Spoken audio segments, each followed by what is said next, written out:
يلا يلا يلا يا أخي قوم شبيع مرض سكري يلا يلا يلا يا أخي قوم شبيع. Entre deux inhibiteurs qui sont quasiment apparus et qui ont émergé quasiment au même moment, donc qui sont des inhibiteurs de l'absorption du cholestérol, de NCPL1, on va reparler, puis les inhibiteurs DPP4 que vous connaissez bien. Et finalement, on va cheminer ensemble, si vous voulez, tout au long du développement de ces produits et voir finalement qu'il y a beaucoup de différences entre diabète et cholestérol, finalement, dans les approches qui sont proposées, et pour finalement aboutir à des études d'intervention qui aujourd'hui n'ont pas exactement la même nature, du moins en ce qui concerne la prévention du risque cardiovasculaire. Alors vous avez eu le temps de lire pendant cette introduction tout manière d'intérêt et de voir le quai de la Fosse à Nantes, qui était un haut lieu de départ de bateaux, notamment du commerce triangulaire au moment de la grande époque nantaise. Alors la première saison de ces inhibiteurs, en fait, c'est la physiopathologie qui a amené à la réflexion, alors que vous savez qu'aujourd'hui, c'est très souvent les découvertes de la génétique qui vont introduire de nouveaux traitements. Là, on est sur un modèle déjà plus ancien, et finalement, c'est les mécanismes qu'on connaissait. Et alors, on va aborder, si vous voulez, tout ce qui est côté plutôt lipide, ce sera les diapositives noires, et tout ce qui est plutôt blanc, diapositives blanches, ce sera plutôt tout ce qui concerne le diabète et les inhibiteurs DPP4. Alors, je reviens donc au cholestérol. Grosso modo, vous connaissez effectivement que l'équilibre qu'il y a dans l'organisme entre la synthèse endogène du cholestérol qui vient du foie, puisqu'il vient de l'absorption intestinale, avec soit l'absorption directe des aliments qu'on consomme, enfin du cholestérol alimentaire, et soit surtout la réabsorption par le cycle entérohépatique de la bile, donc ce qui représente cette diapositive. Donc il y a je dirais, une forte production de synthèse, à peu près 80%, beaucoup de cholestérol circule dans l'organisme et est réabsorbé également en grande partie. Alors, on a été très focalisé pendant des années sur la synthèse parce qu'il y avait les statines qui bloquent la synthèse, un peu moins intéressé sur l'absorption. Et on s'est un peu plus intéressé à ce problème-là avec l'apparition d'un inhibiteur spécifique qui était les éthymines, puisque le médicament qu'on pouvait utiliser avant pour bloquer cette absorption, qui était le Questran, n'était pas très bien toléré, comme vous le savez. Alors quand on focus un petit peu sur cette absorption, en fait le premier point qu'il faut avoir en tête, c'est qu'on est parfaitement tous inégaux vis-à-vis de cette absorption. En fait, quand on prend ces données, des études qui sont utilisées avec des méthodes complexes d'analyse, utilisant des traceurs, eh bien on s'aperçoit qu'il y a à peu près la moitié d'entre nous, une grosse moyenne, disons, qui absorbe 50% du cholestérol alimentaire et celui qui est réabsorbé au niveau de biliaire, donc 50%, mais qu'on a d'un côté des sujets qui vont jusqu'à 80-90% d'absorption, donc des hyperabsorbeurs, et à l'inverse, vous avez des sujets qui absorbent très très peu, 20-30% à peine, et c'est en particulier, je ne sais pas si vous avez en tête ce patient, enfin ce sujet, publié dans le New England il y a quelques années, qui consommait 30 œufs par jour. C'est avec l'œuf, le jaune d'œuf, c'est bourré de cholestérol, et qui avait un taux de cholestérol rigoureusement normal. Il faisait partie de ces hypoabsorbeurs. Donc vous voyez, c'est un impact relativement important sur le plan physiologique, tous inégaux, mais également pathologique, du moins dans ce qu'on a aujourd'hui comme étude, et notamment avec les statines. Là, je reprends une vieille étude 4S, vous vous souvenez, la simvastatine, ce qui a commencé à faire pencher les cardiologues sur l'intérêt de la prévention, notamment donc, avec les statines, et en l'occurrence c'était la simvastatine à l'époque.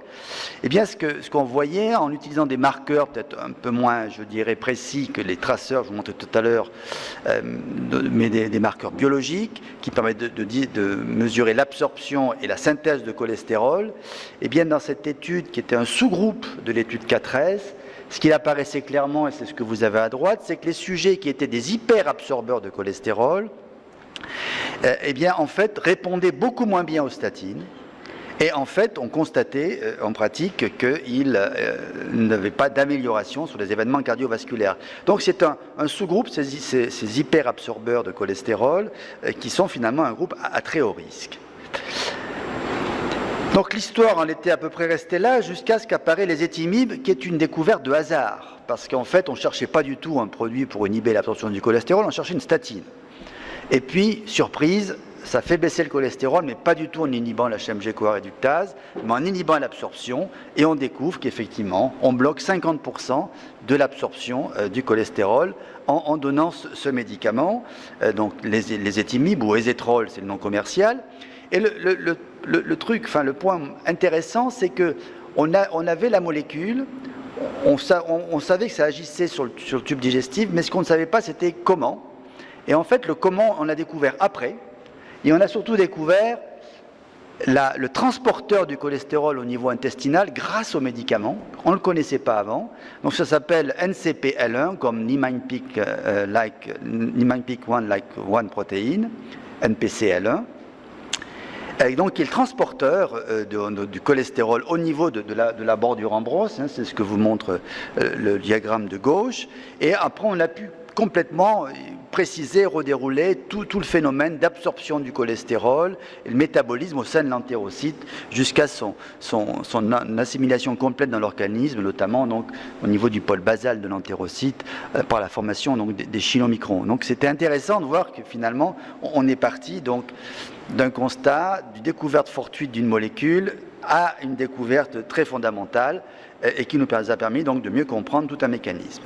Mais si on revient sur le plan clinique, ce produit, cet ésétrol, nous a quand même aussi appris beaucoup de choses et peut-être à mieux comprendre pourquoi certains de nos patients répondaient pas aussi bien que ça aux statines. C'est un travail qui a été publié par une équipe italienne en 2006, en fait, qui ont pris des sujets qui avaient une hypercholestérolémie familiale, qui donnent la simvastatine, donc 20 ou 40 mg, et qui, dans un deuxième temps, donne de toute façon donc, de l'ésétimib, de l'ésétrol à 10 mg jour. Et ce que nous montre cette diapositive, c'est que vous avez en haut la réponse à la dose de statine initiale. Vous voyez qu'elle est plus ou moins importante. Et ce qu'on peut constater, c'est que pour les sujets qui ont beaucoup répondu à la statine au départ, vous voyez 40-60%, eh bien l'efficacité de l'ésétimide est faible. Donc on avait probablement affaire à des hypersynthétiseurs hypoabsorbeurs qui introduit là la balance que nous avons dans notre organisme et qui se confirme quand on regarde le diagramme plus à gauche, c'est-à-dire les sujets qui répondaient peu aux statines, a priori ceux qui synthétisaient peu de cholestérol, en fait parce qu'ils étaient des hyperabsorbeurs, et vous aviez à ce moment-là une très bonne réponse à l'ésétimib. Et donc on arrive donc devant cette balance, hyperabsorbeur, synthèse plutôt modeste, on comprend bien pourquoi, et à l'inverse, quand on a une absorption faible, eh bien on synthétise plus de cholestérol. Donc on a cette balance, en l'occurrence tous, qui fonctionne remarquablement bien pour maintenir, je dirais, l'homéostasie du cholestérol dans l'organisme et plus particulièrement dans les cellules. Au plan pratique, ce diagramme, à mon avis, a beaucoup d'importance. Pourquoi ? Eh bien, quand vous prescrivez une première dose de statine à un patient, si vous voyez que sa réponse n'est pas ce que vous attendez, grosso modo, en fonction de l'intensité de la statine, première ou deuxième génération, on attend au moins 20 à 30% de réduction du LDL cholestérol. Si vous n'avez pas ça, et que le patient prend son traitement, eh bien à ce moment-là, vous dites, attention, j'ai probablement affaire à un hyperabsorbeur, et à ce moment-là, vous pouvez très rapidement utiliser l'association avec l'inhibiteur du cholestérol plutôt que de s'obstiner à vouloir augmenter les doses de statine dont on sait qu'à ce moment-là l'efficacité n'est pas très bonne. Hypoabsorbeur, donc on verra c'est essentiellement génétique au niveau du NCPL1, mais il y a également des facteurs d'environnement qui interviennent sur ce transporteur du cholestérol, c'est en particulier l'insuline. Et on a pu montrer, c'est le diagramme de gauche, que quand on avait un hyperinsulinisme, comme dans le diabète de type 2 en particulier, eh bien on augmentait la synthèse de ce transporteur du NCPL1. Et donc cette augmentation qu'on a observée chez les patients diabétiques, et surtout elle a une conséquence pratique extrêmement intéressante, c'est quand on regarde l'étude INCROSS, où sur une base de statine, en l'occurrence c'est de la rosuvastatine, on prescrit de l'ésétimib 10 mg versus un placebo, eh bien ce qu'on peut voir, la population générale, c'est qu'on va avoir une baisse grosso modo entre 20 et 25% du LDL cholestérol avec l'ésétimib, c'est ce qu'on a dans toutes les études, mais le point intéressant, c'est quand on compare les diabétiques par rapport aux non-diabétiques, vous voyez que pour les patients diabétiques, probablement au nom du fait de cette augmentation du transporteur, eh bien on a un résultat qui est supérieur au non-diabétique, 30% versus 25% grosso modo. Donc on a là, je dirais, encore la démonstration par la clinique de ce qu'on a pu observer donc, dans des études de recherche beaucoup plus fondamentales. Donc, point intéressant chez les patients diabétiques, tendance à répondre mieux que les non-diabétiques à un traitement par l'inhibition de l'absorption du cholestérol. Alors au passage, puisqu'on va arriver maintenant au diabète, vous voyez qu'on exprime très souvent en lipidologie l'efficacité d'une molécule en pourcentage de réduction, en l'occurrence du LDL cholestérol. Donc là, je vous dis 20-25%. Ça correspond à quoi en termes de réduction du LDL? Eh bien, on va voir tout à l'heure dans une étude IMPROVE-IT, eh bien, qu'on a fait passer des patients de 0,7 g par litre de LDL cholestérol à 0,50 g par litre. Vous voyez qu'on a une réduction à peu près de 0,15, donc 0,20, c'est ce qui s'est produit. On voit le diabète maintenant. Eh bien, on est toujours dans le phénomène physiopathologique, et là, ce matin, je sais vous avez déjà beaucoup entendu parler de ça, donc cet effet incrétine, je ne vais pas le développer, c'est-à-dire, en gros, on a une sécrétion d'insuline plus importante quand on ingère le glucose par rapport à la situation quand on l'injecte en intraveineux. Et cette augmentation d'insuline plus élevée, elle est liée aux incrétines, donc essentiellement une hormone qui est le GLP-1, sécrétée par l'intestin, et qui va donc finalement avoir un effet d'insulinosécrétion glucodépendant, c'est-à-dire qu'il ne fonctionne que quand la glycémie est élevée. Donc là, on a, je dirais, un mécanisme qui a été identifié il y a pas mal d'années et qui est assez bien connu, qui est perturbé chez les patients diabétiques, même si c'est discuté, c'est-à-dire que finalement, la sécrétion de GLP-1 est moins importante chez les patients diabétiques de type 2, et on comprend bien toute la logique qui a conduit à développer des médicaments autour de cela, soit de développer des GLP-1 injectables, des analogues essentiellement. Pourquoi? Parce qu'il y a une enzyme qui le dégrade, donc la DPP4, que je ne vais pas développer, je dirais, complètement, puisque vous connaissez déjà cette enzyme, qui agit très très vite au niveau donc, du GLP-1 pour le dégrader, qui va avoir une demi-vie donc extrêmement courte, de l'ordre de quelques minutes seulement. Et donc, tout l'intérêt était de se dire, soit on donne du GLP-1 qui résiste à cette dégradation, c'est des analogues, soit on bloque l'enzyme, donc on arrive dans un processus donc je dirais, de pharmacologie tout à fait classique.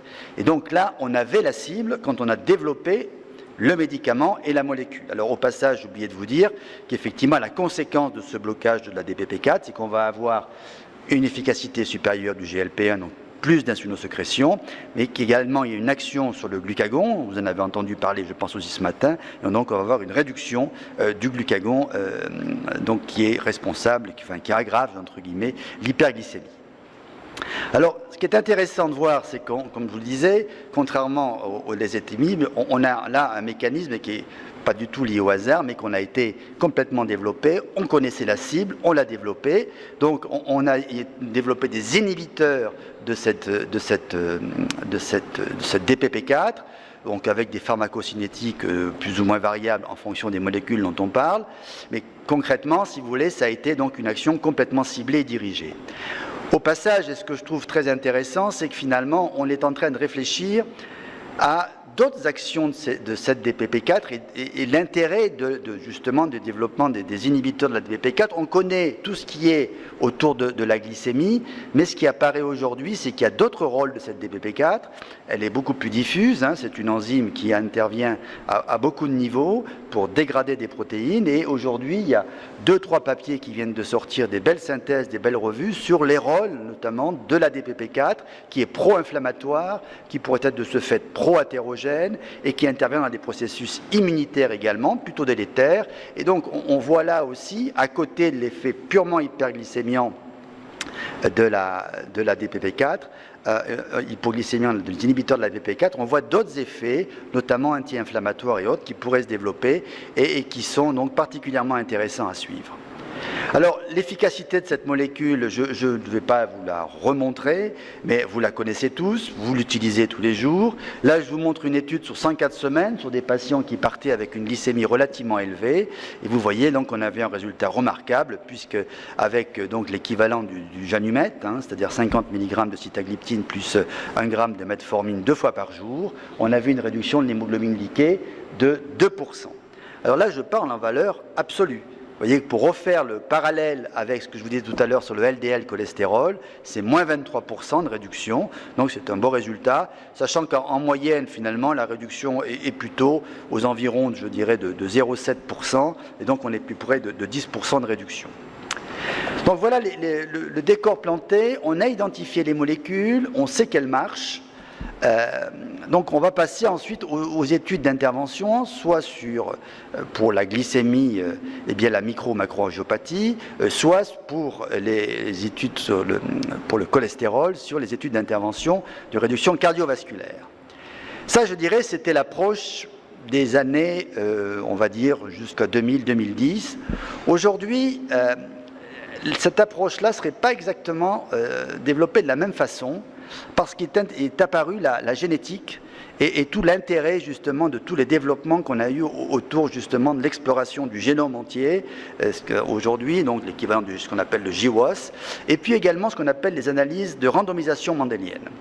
Alors, je vais essayer de vous expliquer un peu ce que c'est, et c'est très important de comprendre finalement l'importance que c'est en train de prendre aujourd'hui, parce que finalement c'est à partir de ces analyses-là que l'industrie pharmaceutique, notamment aujourd'hui, va développer de nouvelles molécules et éventuellement donc faire des études d'intervention si les signaux à partir de ces études génétiques sont suffisants. Alors, je m'explique.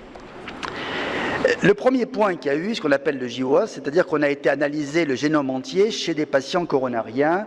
C'est pas exactement cette diapositive, là je la saute, la précédente, pour vous dire ce qui sortait quand on étudie ces patients coronariens, c'est qu'on va trouver des gènes, ce qu'on appelle des variants, des zones du génome qui sont effectivement variantes par des sujets qui sont coronariens par rapport à des sujets qui sont non coronariens et qui nous pointent là des gènes d'intérêt. Alors, il y en a beaucoup, mais là, ce qui est intéressant, c'est que pour le cholestérol, on va trouver le récepteur au LDL, on va retrouver la polylipoprotéine B, on va retrouver le NCPL1, le transporteur, effectivement, donc du cholestérol au niveau intestinal, on va trouver PCSK9, dont vous entendrez beaucoup parler. Enfin, tous ces gènes majeurs, on va les retrouver. Et là, ce qui est intéressant, c'est d'aller regarder dans des populations, dans des grandes cohortes, si finalement les sujets qui ont des variants, c'est-à-dire des anomalies de séquence de ces gènes, qui vont être responsables d'une diminution de leur fonction ou au contraire de l'augmentation de fonction. On a tous ces variants. Et donc pour ces sujets qui en particulier sur le NCPL1 ont une diminution du fait de ce variant de l'activité, ça mime en quelque sorte ce que fait les étimibes, les étrols, l'inhibiteur de l'absorption. Donc on regarde ce que fait la génétique et ce que fait la pharmacologie en quelque sorte. C'est sensiblement le même effet, avec des degrés moindres en termes d'intensité, mais avec l'intérêt de la génétique, c'est qu'on est exposé toute sa vie à cet effet d'inhibition relative de l'absorption du cholestérol en l'occurrence. Alors ce que nous dit cette étude qui a été publiée en 2014, c'est quand on regarde ces cohortes et qu'on analyse plus clairement les Caucasiens par rapport aux Africains, on s'aperçoit que ces variants qui font baisser le LDL cholestérol d'environ 10 mg par décilitre, un peu plus chez les Caucasiens que chez les Africains les Américains d'origine africaine. Et le point important, c'est quand on regarde les événements cardiovasculaires, vous voyez, 10 mg par décilitre, 0,10 g par litre, eh bien on a un effet extrêmement important de réduction des événements cardiovasculaires chez les patients caucasiens, moins 57%, donc un résultat extrêmement significatif en termes donc, de réduction de risque. Une autre étude qui est sortie extrêmement récemment, il y a à peu près un mois, qui reprend exactement la même idée. On va chercher les variants donc négatifs, ce qui baisse l'activité du NCPL1, mais là ils ont eu également l'idée d'aller regarder les variants qui baissent l'activité de l'HMG-CoA réductase, c'est-à-dire les variants génétiques qui sont l'équivalent de l'effet d'une statine. Et ce qui est intéressant, eh bien, c'est quand on norme tout ça et qu'on regarde ce que ferait l'équivalent d'une réduction de 0,10 g par litre de LDL cholestérol, eh bien, ce que ça nous dit, c'est que quelle que soit la façon dont on s'y prenne, soit en regardant les variants de l'HMG-CoA réductase, soit en regardant les variants de NCPL1, eh bien on a exactement la même réduction du risque cardiovasculaire, vous voyez, pratiquement 20% de réduction du risque cardiovasculaire. Donc, ce qui signifie que la réduction du LDL cholestérol, quel que soit le moyen qu'on utilise, par l'absorption ou par la synthèse, eh bien, a exactement le même impact en termes de réduction du risque, d'autant plus on est exposé à cette réduction de risque toute sa vie. Et c'est ce que nous montre cette diapositive qui compare la réduction des événements cardiovasculaires en fonction de la réduction du LDL cholestérol. Vous avez, sur la courbe du bas, l'effet obtenu avec les médicaments, l'effet pharmacologique, et en haut, l'effet obtenu avec la génétique sur les principaux gènes que je vous ai déjà cités tout à l'heure. Et ce qui ressort clairement, vous voyez, c'est qu'on a une efficacité beaucoup plus importante des variants génétiques par rapport aux médicaments, tout simplement parce que finalement, on a été exposé beaucoup plus longtemps à cette réduction du LDL cholestérol qu'avec le médicament. Et le message de ça, eh bien, ça nous dit que finalement, plus on va baisser tôt le LDL quand il est trop élevé, plus on aura des chances d'être efficace à terme en termes de réduction d'événements cardiovasculaires. Donc ça, c'est, je dirais, le mode de pensée aujourd'hui en termes de lipidologie. Et imaginons que demain, il y ait une nouvelle molécule qui émerge sur une cible X ou Y. Eh bien, ce qui est clair, c'est qu'on ira chercher les variants de cette cible. Et si on n'a pas une efficacité démontrée en termes d'événements cardiovasculaires sur ces études génétiques, ce qu'on appelle ces randomisations mendéliennes, eh bien probablement qu'aucun industriel prendra le pari de développer le médicament pour démontrer un effet bénéfique. Vous voyez, donc ça prend une place extrêmement importante, du moins en lipidologie. Si on regarde en diabétologie, c'est illisible, ne vous inquiétez pas, je le sais. Là, la situation est quand même très différente pour l'instant, dans la mesure où, en fait, on s'aperçoit que ces grandes études génétiques, finalement, n'ont pas fait ressortir énormément de gènes nouveaux, de choses qui étaient, je dirais, extrêmement prégnantes. Et quand on regarde ce qui est utilisé aujourd'hui comme marqueur de prédiabète ou de susceptibilité au diabète, c'est la colonne de gauche. Et là, je vous présente un papier publié la semaine dernière où on regardait ces marqueurs responsables de l'émergence du diabète ou de la glycémie à jeun sur la survenue d'événements cardiovasculaires. La DPP4 n'est pas dans ces marqueurs. Donc elle n'apparaît pas comme un marqueur de risque majeur. C'est intéressant de constater que finalement on l'utilise comme médicament de manière très efficace contre la glycémie. En revanche, ce que nous dit cette diapositive, cette étude, c'est que globalement, le diabète, en termes génétiques, eh bien à terme, c'est responsable d'une très forte augmentation des événements cardiovasculaires. Et là, ça vous démontre une chose qu'on commence à supputer, c'est-à-dire à savoir que plus on contrôle la glycémie tôt, eh bien moins on aura d'événements cardiovasculaires, c'est-à-dire en contrepartie que quand on contrôle la glycémie, si on veut espérer un effet sur les événements cardiovasculaires, eh bien il faut donner beaucoup de temps. J'arrive donc au troisième point, qui sont les études d'intervention cardiovasculaire. Alors, on a pour le diabète, contrôle de glycémie, l'UKPDS, qui nous a montré, mais je dirais après un certain temps, qu'effectivement il y avait un gain à contrôler la glycémie, notamment sur l'infarctus du myocarde, notamment sur les patients qui prenaient de la metformine, mais qu'il fallait attendre un certain temps pour observer ce bénéfice. C'est exactement ce que je viens de vous dire à partir des études génétiques. C'était le cas de l'UKPDS, mais quand on s'est tourné vers des patients qui avaient une certaine déjà ancienneté du diabète et qu'on a voulu être extrêmement agressif dans le contrôle de la glycémie, eh bien, vous connaissez le résultat, c'était accord, c'est-à-dire on avait plus d'événements cardiovasculaires, donc qui a mis un grand frein, je dirais, à l'histoire d'intervention cardiovasculaire dans le diabète, avec notamment des interventions extrêmement, je dirais, agressives. Donc voilà la situation pour le diabète qui est un tout petit peu ambiguë. Avec quand même une réflexion autour des inhibiteurs des BP4 que je trouve intéressant à vous signaler, c'est qu'en fait, Quand on regarde les mécanismes d'action, notamment ces actions enzymatiques, ils interviennent sur des facteurs, notamment ce fameux facteur SDVF, un facteur de homing, je ne vais pas développer ça, mais globalement, ces molécules-là seraient particulièrement intéressantes pour augmenter, je parle des inhibiteurs des PP4, la cicatrisation, notamment au niveau des infarctus du myocarde. Donc ce n'est pas tellement le premier événement, mais c'est certainement sur la suite des événements où il semblerait beaucoup plus intéressant. Et donc ça, c'est quelque chose qu'il faut avoir en tête. Il y a beaucoup de données animales qui vont dans ce sens-là. Donc voilà pour le diabète aujourd'hui. Maintenant, passons aux lipides. Aux lipides, c'est beaucoup plus simple, parce qu'on a eu les statines. Alors là, je vous montre l'étude des CCT, l'étude des trialistes. Vous avez beaucoup d'essais avec les statines qui vous montrent quoi ? Qu'on compare statine versus placebo ou différentes intensités de traitement par statine. Grosso modo, quand on baisse de 0,40 g par litre le LDL cholestérol, on diminue les événements cardiovasculaires de 20%. Il y avait une grande question autour de ça, c'est que c'est essentiellement des effets, surtout des essais statines. Et la question qu'on se posait, c'était, est-ce qu'en baissant plus le LDL avec autre chose qu'une statine, on allait avoir un effet cardiovasculaire bénéfique. Dire en d'autres termes, c'est ce qui a été testé dans une étude que je vous présente tout de suite, qui est Improve-It. Quand on rajoute de l'ésétrol, pour lequel on va espérer grosso modo une réduction de 15 mg, 0,15 g par litre de LDL cholestérol, comme je l'ai dit tout à l'heure, à peu près 20% de réduction, est-ce que finalement on va observer les 8 à 10% de réduction des événements cardiovasculaires que prédit cette courbe ? Ce qui signifiera pour nous que c'est le LDL cholestérol qui est le facteur majeur puisque la statine, et qu'aller plus bas est certainement meilleur en termes de LDL cholestérol. Alors c'est l'étude Improve-It qu'on a vue très récemment, qui continue à être publiée par morceaux. Le papier devrait sortir, nous dit-on, dans les prochaines semaines.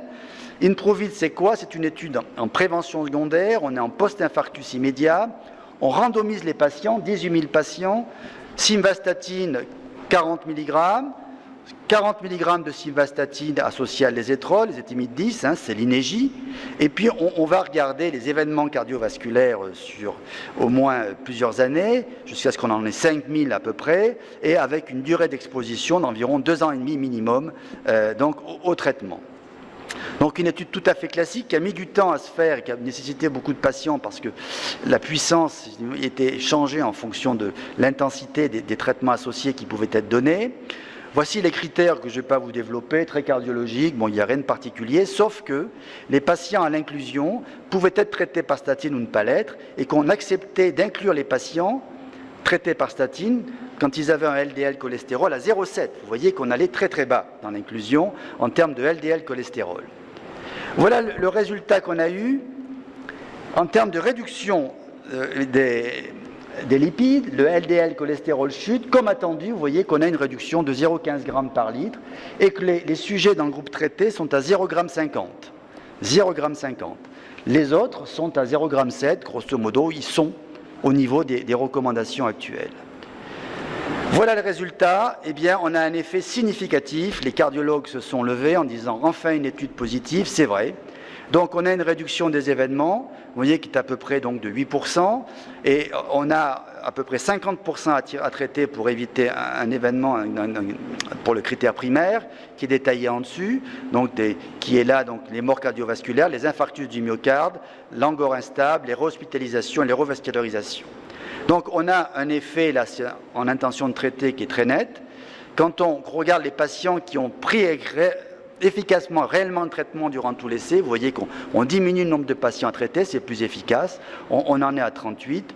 On a donc 10% grosso modo de réduction du risque. Et ce qui est intéressant de regarder, c'est ce qu'on utilise aujourd'hui comme critère primaire principal, qui est l'événement dur. C'est-à-dire regarder que les événements, la mort, l'infarctus du myocarde fatal et l'infarctus et l'AVC non fatal. Et bien là, vous voyez qu'on gagne encore, on est à 10% de réduction. Donc une étude significative et qui donc va certainement inciter à changer nos guidelines en termes de traitement de ces patients, notamment donc en post-infarctus immédiat.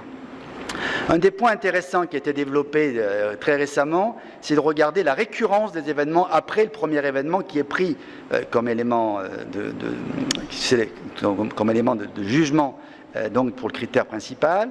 regardez ce qui se passe, et quand on regarde le nombre de rechutes, eh bien, on a beaucoup moins de rechutes dans le groupe qui recevait le traitement par rapport au groupe qui ne le recevait pas. C'est significatif, et donc c'est extrêmement intéressant à prendre en compte, parce qu'effectivement, on a des patients qui ont des événements récurrents par derrière, et le fait de les prévenir est un élément effectivement très intéressant.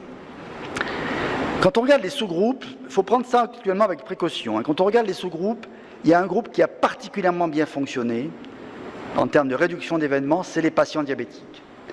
Donc c'est très significatif. Il faudra revoir l'analyse dans le papier qui va sortir, parce qu'il y a beaucoup de discussions autour de ça, mais ça ne m'a pas surpris. Comme je vous disais tout à l'heure, vous avez vu l'étude INCROSS, l'augmentation du NCP-AL1 chez les diabétiques, finalement on n'est pas étonné que ce soit la population pour laquelle on ait eu le résultat le plus important. Et donc pour revenir à la question posée au départ avec l'inhibiteur avec les étrols, l'inhibiteur d'NCP-AL1, eh bien on constate quoi? Eh bien qu'on est exactement sur la courbe de réduction des événements, que nous avions déjà construite avec les statines. Donc ce qui dit que finalement quoi? C'est que c'est le LDL cholestérol qui est le facteur essentiel à réduire. Le plus bas est le mieux, c'est clair ce que ça nous dit. On est à 0,50 g pour ces patients. Donc c'est probablement là où il faudra aller, avec une association statine plus inhibiteur plus ezetimibe. Donc ça c'est clair. Et ce que nous dit la génétique, c'est que probablement il va falloir intervenir très tôt. Passons maintenant au diabète, où finalement là, la philosophie n'était plus du tout la même aujourd'hui en termes d'événements cardiovasculaires. Après accord, réduction de la glycémie de manière drastique, tous les investigateurs sont relativement frileux. Et en fait, les essais qu'on voit sortir aujourd'hui sont les essais de type SAVOR en particulier, mais il y en a d'autres, qui sont en fait des essais demandés par les autorités pour démontrer la sécurité d'emploi des molécules. Donc sur la SAVOR, c'est quoi? C'est des patients de type 2, on leur donne la saxaglutide 5 ou un placebo, et on va regarder jusqu'à ce qu'on ait donc le nombre d'événements souhaités, si on a des événements cardiovasculaires, mais surtout ce qu'on veut démontrer, c'est qu'il n'y a pas de différence entre le groupe traité ou le groupe qui reçoit le traitement, parce que, à la suite de toutes les histoires qu'il y a eu notamment autour des glitazones, eh bien, on veut vérifier qu'il n'y a pas de surmortalité, de surévénement cardiovasculaire avec le médicament que l'on teste. Alors, ce qui fait que la philosophie des traitements n'est pas du tout la même. Autant pour le LDL, je vous disais, on cherche à le baisser plus, autant là, dans les essais avec le diabète actuellement, on cherche à ce que le placebo et le groupe traité aient des hémoglobines glyquées le plus proche possible. On ne va pas rechercher un delta. À tout prix, les investigateurs peuvent adapter le traitement, notamment dans le groupe traité, en évitant d'utiliser donc les incrétines, mais concrètement, on va donc chercher à minimiser la différence entre les deux groupes. Donc on est dans une dynamique, dans une réflexion qui est complètement opposée à ce qu'on avait vu tout à l'heure avec Improvit, où on cherchait au contraire le delta de LDL cholestérol. Et les résultats, bien voilà, ça ressemble à ça, c'est-à-dire qu'on a une parfaite, je dirais, égalité d'événements dans les deux groupes. Donc on est à un P à 0,90. Je dirais qu'il n'y a pas de la non-infériorité, on démontre la non-infériorité, il n'y a pas de supériorité, donc on pouvait s'y attendre quand on voit ces deux courbes. Donc globalement, on peut répondre sécurité d'emploi de la molécule, mais pas de supériorité, comme on avait pu le penser à un moment donné, notamment avec ce que je vous ai montré tout à l'heure, tous les développements. On a une deuxième étude qui s'appelle Examine avec l'allogliptine.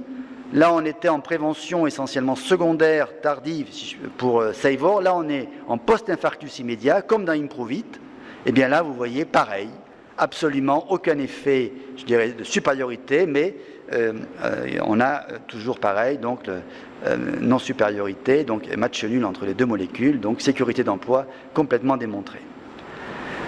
Avec sécurité démontrée notamment sur le pancréas, pas plus de pancréatite dans les deux études, mais surtout un point qui a fait monter beaucoup de questions, émerger beaucoup de questions, c'est que dans l'étude SAVOR, il y avait plus d'hospitalisations, sans surmortalité, sans plus d'événements cardiovasculaires et autres, mais uniquement des hospitalisations chez les patients qui avaient préalablement une insuffisance cardiaque. Et donc la question était de savoir est-ce que cette classe thérapeutique ou cette molécule déclenche donc je dirais des poussées d'insuffisance cardiaque.